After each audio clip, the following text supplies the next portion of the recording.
तारा रानी की कथा प्रारंभ करते हैं। बोलिए दुर्गा मैया की जय। माता के जागरण में तारा रानी की कथा कहने व सुनने की प्रथा प्राचीन काल से चली आ रही है। बिना इस पुण्य कथा के माता के जागरण को अधूरा माना जाता है।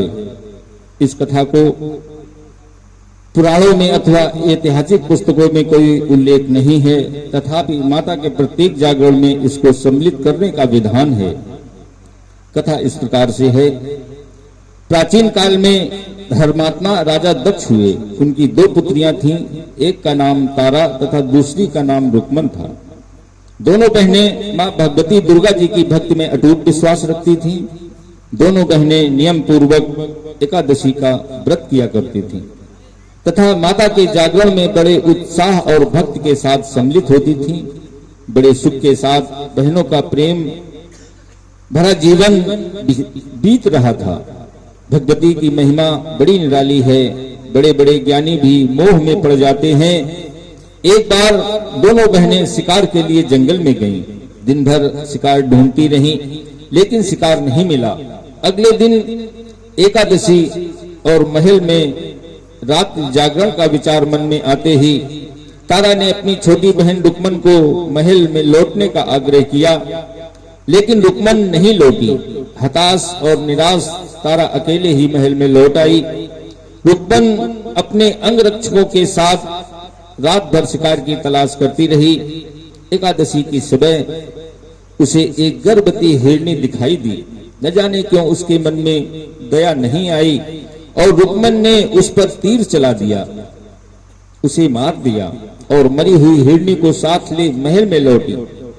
एकादशी के दिन शिकार की हुई गर्भवती हिरनी को देखकर तारा क्रोध से बेबस हो गई। उसने रुक्मन को श्राप दिया कि तूने मनुष्य देह पाकर भी नीच योनि के प्राणी जैसा कर्म किया है, इसलिए तू अधम योनि में पड़े। रुक्मन अपनी भूल पर पछताने लगी, मगर क्या करती, श्राप तो मिल ही गया था। रुक्मन ने कहा कि जीव हत्या का पाप धोने के लिए हुए कितनी भी अधम योनि में पड़े, जीवन में त्यागी और परोपकारी रहेगी। समय का पहिया चलता ही चला गया। तारा अपनी आयु पूरी कर स्वर्गलोक को गई, मगर रुक्मन को छिपकली की योनि मिली। रुक्मन अपने श्राप को भोगते हुए भी प्रायश्चित का अवसर ढूंढने लगे। द्वापर युग में जब पांचों पांडवों ने अश्वमेध यज्ञ किया, तब उन्होंने दूत भेजकर दुर्वासा ऋषि सहित 33 करोड़ देवताओं को निमंत्रित किया। जब दूत दुर्वासा ऋषि के स्थान पर निमंत्रण लेकर गया, तो दुर्वासा ऋषि बोले कि यदि 33 करोड़ देवता और अन्य ऋषि मुनि उस यज्ञ में भाग लेंगे तो मैं उसमें सम्मिलित नहीं हो सकता। दूत 33 करोड़ देवताओं और अन्य ऋषि मुनियों को निमंत्रण देकर वापस आ पहुंचा और दुर्वासा ऋषि का संकल्प पांडवों को कह सुनाया। सभी 33 करोड़ देवता यज्ञ में सम्मिलित हुए। ऋषि दुर्वासा को विश्वास था कि अगर वो नहीं जाएंगे तो पांडव यज्ञ भी नहीं करेंगे, परंतु उन्होंने यज्ञ किया और यज्ञ जैसा होना चाहिए उसी प्रकार कुशलता पूर्वक संपन्न हुआ। तत्पश्चात भोजन के लिए भंडारे की तैयारी होने लगी। दुर्वासा ऋषि ने अपनी उपेक्षा जान क्रोध करके एक पक्षी का रूप धारण कर चुपके से चोंच में एक भयंकर विष वाले सर्प को लेकर भंडारे में बनी खीर के बहुत बड़े बर्तन में डाल दिया, जिसका किसी को पता नहीं चला। वह सर्प खीर की कढ़ाई में गिरकर छिप गया। भोजन के इसी स्थान पर छिपकली योनि में सांप भोग रही रुक्मन यह देख रही थी। उसने विचारा कि यदि जहरीली खीर सब देवताओं ने खा ली तो बड़ा अनर्थ हो जाएगा। उसने तत्काल यह तय किया कि 33 करोड़ देवताओं का जीवन बचाने के लिए अपने प्राण न्यौछावर कर देगी। ज्यों ही खीर परोसी जाएगी, वह स्वयं खीर के बर्तन में गिर जाएगी और ऊपर फड़फड़ाती रहेगी, जिससे यह खीर कोई न खाए। जब खीर भंडारे में दी जाने वाली थी, तो सबके सामने वह छिपकली दीवार से कढ़ाई में जा गिरी। निदान लोग छिपकली को बुरा भला कहते हुए खीर की कढ़ाई खाली करने लगे। उस समय उन्होंने उसमें मरे हुए सांप को देखा। मुनियों ने ध्यान लगाया और मालूम हुआ कि खीर दुर्वासा ऋषि की करनी से जहरीली हो गई थी। अब सबको मालूम हुआ कि छिपकली ने प्राण देकर उन सबके प्राणों की रक्षा की है।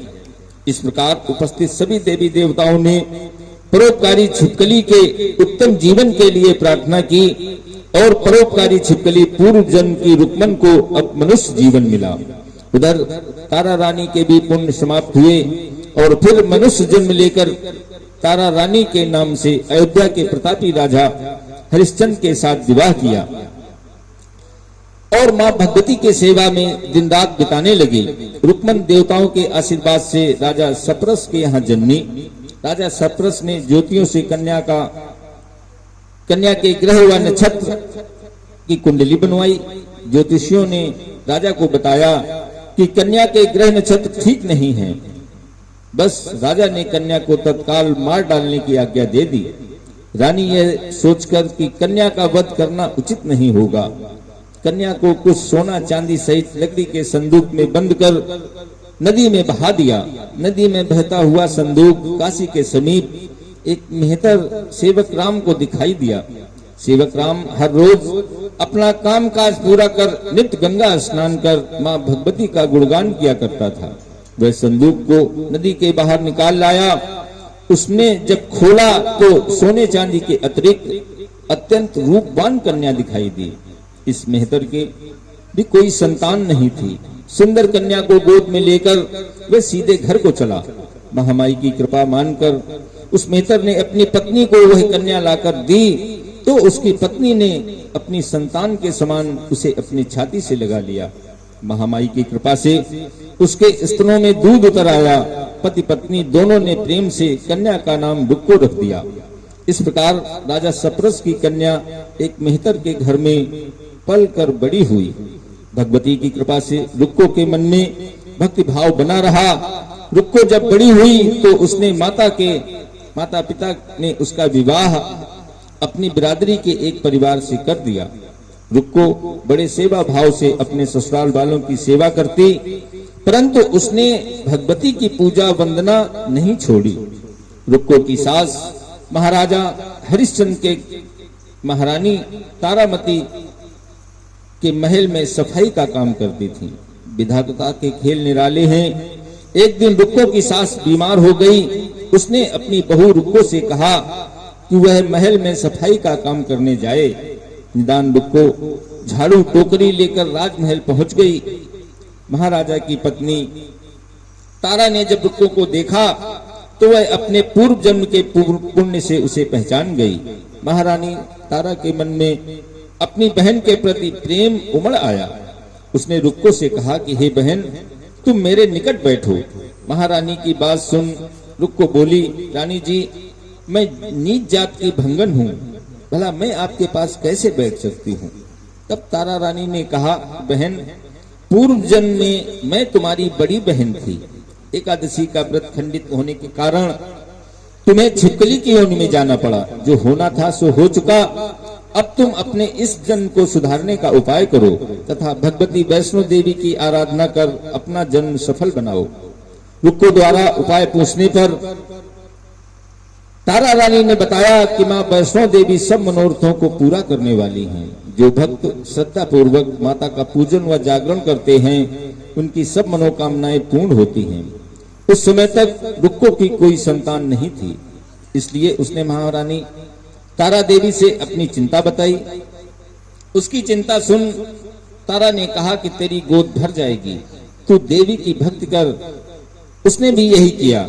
उसने मनौती करते हुए माता का पूजन व जागरण की बात कही। माता की कृपा से 10वें महीने उसके गर्भ से एक अत्यंत सुंदर बालक ने जन्म लिया। बच्चे को पाकर रुक्को और उसके परिवार के लोगों की खुशियां बहुत बढ़ गईं, मगर दुर्भाग्यवश उनको माता का पूजन जागरण करने का ध्यान ही न रहा। परिणाम स्वरूप रुक्को का बेटा जब 5 वर्ष का हुआ तो उसे चेचक की बीमारी हो गई। अब रुक्को डर गई और दुखी होकर महारानी तारा से हाल बताया। तारा रानी ने कहा कि शायद तूने माता के पूजन में कोई कमी की है। तू मां से अपनी गलती की क्षमा मांग रुक्को को अपनी गलती का ध्यान आया और उसने पुत्र होने पर देवी जागरण का निश्चय किया था, परंतु भूल गई।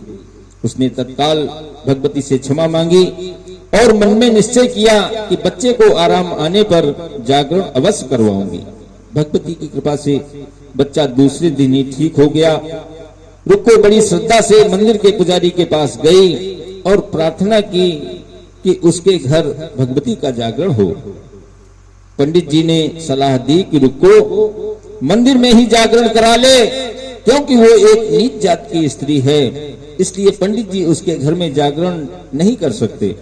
रुक्को ने कहा कि पंडित जी, भगवती के दरबार में तो ऊंच नीच का विचार नहीं होता है, वे तो अपने भक्तों पर समान रूप से कृपा करती हैं। और फिर जागरण कराने की सलाह तो स्वयं महारानी तारा रानी ने दी है। ये सुन पंडित जी ने कहा कि यदि महारानी तारा रानी तुम्हारे जागरण में पधारें तब तो हम देवी जागरण अवश्य करेंगे। यह सुनकर रुक्को महारानी के पास गई और सब वृत्तांत कह सुनाया। तारा रानी ने जागरण में सम्मिलित होना स्वीकार कर लिया। जिस समय रुक्को पंडित जी से यह कहने गई कि महारानी जी जागरण में आवेंगी, उस समय सैन नाई ने सुन लिया और उसने महाराज हरिश्चंद्र से जा कहा कि महारानी तारा एक मेहतर के घर जागरण में जाएंगी। राजा को पहले तो बड़ा क्रोध आया, लेकिन उसने सोचा कि हो सकता है कि किसी ने झूठी खबर फैलाई हो। फिर भी परीक्षा लेने के लिए उसने रात भर जागने का इरादा किया और अपनी उंगली को थोड़ा सा चीरा लगा लिया जिससे नींद न आवे। तारा रानी जानती थी कि राजा रुक्को के घर होने वाले जागरण में उसके जाने से क्रुद्ध होगा, इसलिए उसने माता वैष्णो से मन ही मन प्रार्थना की कि हे माता, राजा हरिश्चंद्र को नींद आ जाए। मां भगवती की कृपा से राजा को नींद आ गई। राजा को नींद आती देख तारा रानी रोशनदान से रस्सा बांधकर महल से उतरी और पहरेदारों से बसते हुए निकलकर जागरण में शामिल हो गईं। उस समय जल्दी के कारण रानी के हाथ से रेशमी रुमाल तथा पांव का एक कंगन रास्ते में ही गिर पड़ा। उधर थोड़ी देर बाद राजा की नींद खुल गई। तब वह भी रुक्को के मकान की तरफ चल पड़ा। रास्ते में उसे तारा रानी का कंगन और रुमाल मिला तो राजा का शक पक्का हो गया। राजा ने दोनों चीजें रास्ते से उठाकर अपने पास रख ली और जागरण जहां हो रहा था वहां एक कोने में चुपचाप बैठकर सब दृश्य देखने लगा। जागरण के समाप्त होने पर प्रसाद बांटा गया। तारा रानी को जब प्रसाद मिला तो उसने अपनी झोली में रख लिया। पंडितों ने देखा कि रानी ने जागरण का प्रसाद नहीं खाया। तब उन्होंने कहा कि अगर रानी प्रसाद नहीं खाएंगी तो कोई भी प्रसाद नहीं खाएगा। बेचारी रुक्को बड़ी ममता भरी नजरों से तारा रानी को देखने लगी। तारा रानी ने रुक्को के सिर पर हाथ फेरा और सभी भक्तों को सुनाकर बोली कि मेरी झोली में जो प्रसाद रखा है वो राजा के लिए है, अब मुझे प्रसाद दो, मैं यही खाऊंगी। रुक्को की आंखें छलक पड़ी। उसने तुरंत तारा रानी के हाथों में प्रसाद को रखा, जिसे तारा रानी ने श्रद्धा के साथ खा लिया। इसके बाद भक्तों ने माता का प्रसाद खाया।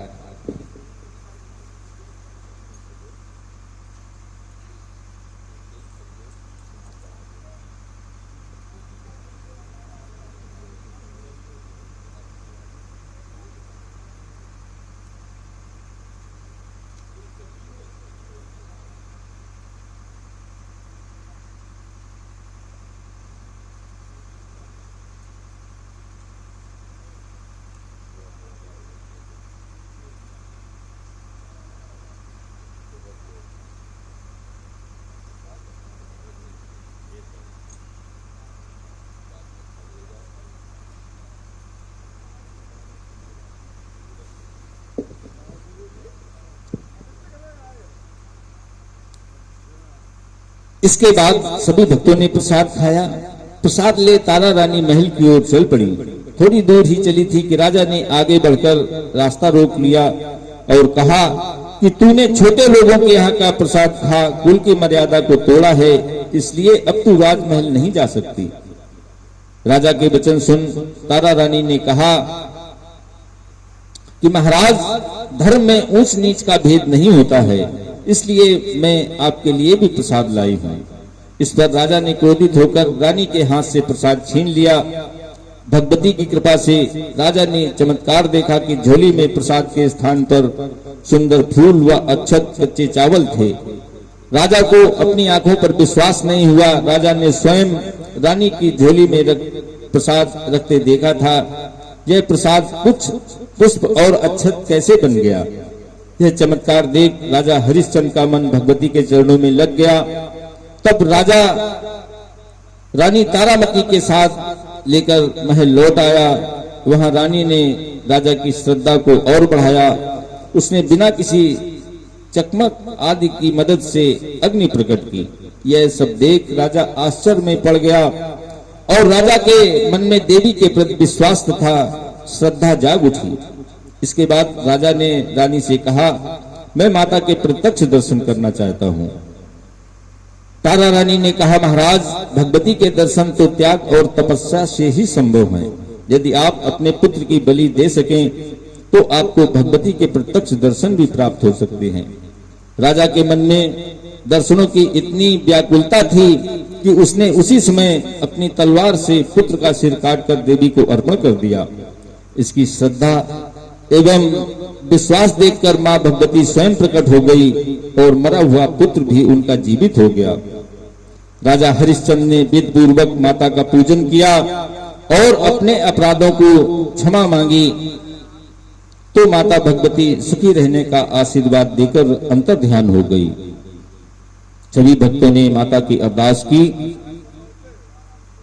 जो भी भक्त तारा रानी के जागरण में अरदास कराना चाहते हैं वो भी अपनी अरदास करा सकते हैं। आप लोग भी भैया कुछ अरदास कराएं महामाई की, तारा रानी की कथा की।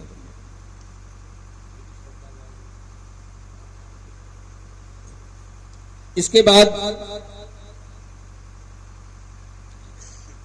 सभी ने, तारा रानी ने रुक्मन के पूर्व जन्म की कथा बताई और राजा को बताया।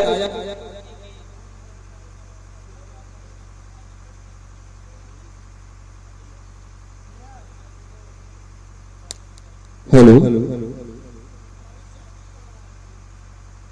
पूर्व जन्म की कथा बताई और राजा को बताया कि भगवती की भक्ति उन लोगों को मिलती है जिन पर मां भगवती की विशेष कृपा होती है। आयु पर्यंत सुख भोगने के पश्चात राजा हरिश्चंद्र, तारा रानी और उनकी बहन रुक्मन भगवती की कृपा से मनुष्य योनि से छूटकर देवलोक को प्राप्त हुए। जो भक्त माता के जागरण में तारा रानी की इस कथा को भक्ति पूर्वक पढ़ते अथवा सुनते हैं, भगवती उनकी सभी मनोकामनाएं पूर्ण करती हैं तथा उनके शत्रुओं का नाश करती हैं। बोलो सच्चे दरबार की जय। इस प्रकार से ये तारा रानी की कथा आप लोगों ने श्रवण की। जगराते में तारा रानी की कथा का विशेष महत्व है, क्योंकि रात भर ऐसे बैठना मुश्किल हो जाता है, क्योंकि तारा रानी की कथा ब्रह्म मुहूर्त में होती है। अब अगर ऐसे पूरी कमेटी को इंतजार करने के लिए, इतने भक्तों को बैठने के लिए कहा जाता कि ब्रह्म मुहूर्त में पंडित जी से तारा रानी की कथा सुनेंगे, तो शायद बैठना मुश्किल हो जाता। हमारा ये समय कैसे प्राप्त हो? निद्रा रानी हमको ना आए तो जाग कर निद्रा रानी से रण करने का नाम ही है जागरण। कुछ बात समझ में आई भैया? आप सभी ने कानपुर की सुप्रसिद्ध party Shri Surendra Khanna ji and party को जो आमंत्रित किया, उसका यही एक कारण था कि इस कथा तक हम सभी भक्त आराम से जाग लें। देखिए, आपकी कमेटी के ही कितने सदस्य सो गए हैं।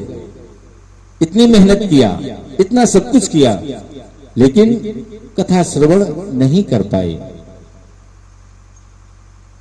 भक्तों को निद्रा ना आए, इसी कारण भक्त कलाकारों को बुलाकर हम सब सुंदर सुंदर भजनों का, झांकियों का अवलोकन करते हैं, आनंद लेते हैं और जागकर इस समय को परम पावन कथा का श्रवण कर इसका पुण्य लाभ प्राप्त करते हैं। जो भी भक्त यहाँ पर बैठे हैं एक बार प्रेम से जयकारा लगाएं, बोलिए दुर्गा मैया की, तारा रानी की, सच्चे दरबार की। आइए आरती भैया उधर से थाली उठा लो।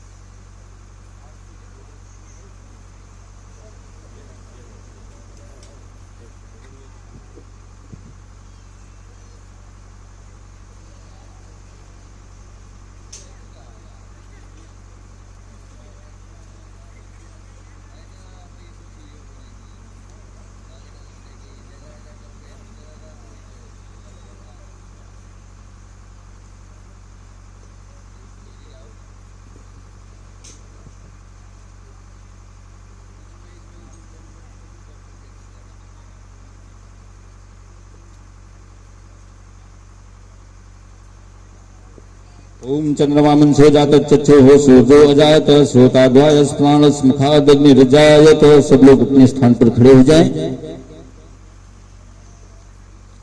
बोलिए सच्चे दरबार की जय। आइए सभी लोग आरती करते हैं। बोलिए दुर्गा मैया की जय। ओम जय अम्बे गौरी मैया जय श्यामा गौरी, तुमको निस दिन ध्यावत मैया जी को रोज मनावत हरि ब्रह्मा शिवरी।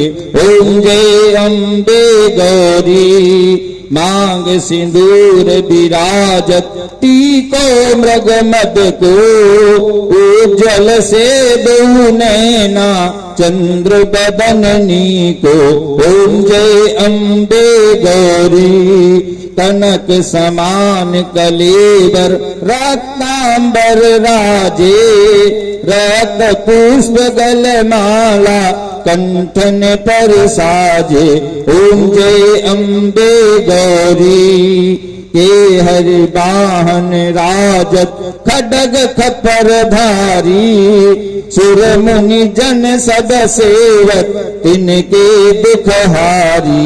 ओम जय अम्बे गौरी कानन कुंडल शोभित नासाग्रे मोती, कोटिक चंद्र दिवाकर राजत समज्योति। ओम जय अम्बे गौरी शुंभ निशुंभ विदारी महिषासुर घाती, धूम्र विलोचन नैना निस दिन मधुमाती। ओम जय अम्बे गौरी 64 योगिन गावत नृत्य करत भैरो, बाजत ताल मृदंगा अरु बाजत डमरू।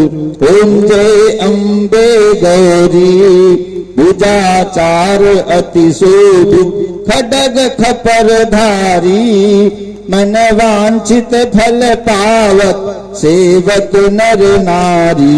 ओम जय अम्बे गौरी कंचन थाल विराजत अगर कपूर बाती, श्रीमाल के तुम राजत कोटि रतन ज्योति। ओम जय अम्बे गौरी माँ अम्बे की आरती जो कोई नर गावे, कहत शिवानंद स्वामी मनवांछित फल पावे। ओम जय अम्बे गौरी, ओम जय अम्बे गौरी मैया जय श्यामा प्यारी। मैया जी को निस दिन ध्यावत मैया जी को रोज मनावत हरि ब्रह्मा शिव जी। ओम जय अम्बे गौरी बोलिए दुर्गा मैया की जय। कर्पूर गौरम करुणावतारम संसार सारम भुजगेन्द्रहारम, सदा वसंतम हृदयारविंदे भवम भवानी सहितम नमामि। नीलाम्बुजस्यामलते मलाङ्गम् सीता समारोच पितुमानुभागम् पाणौ महासायकचारुचापम् नमामि रामं रघुवंशनाथम् त्वमेव माता च पिता त्वमेव बन्धुश्च सखा त्वमेव विद्या द्रविणं त्वमेव सर्वं मम देव बोलिए दुर्गा मैया की जय। आवाहित स्थापित सभी देवी देवताओं की जय। अपने स्थान से दाहिने ओर से एक चक्कर पूरा लगा ले, यहीं खड़े खड़े।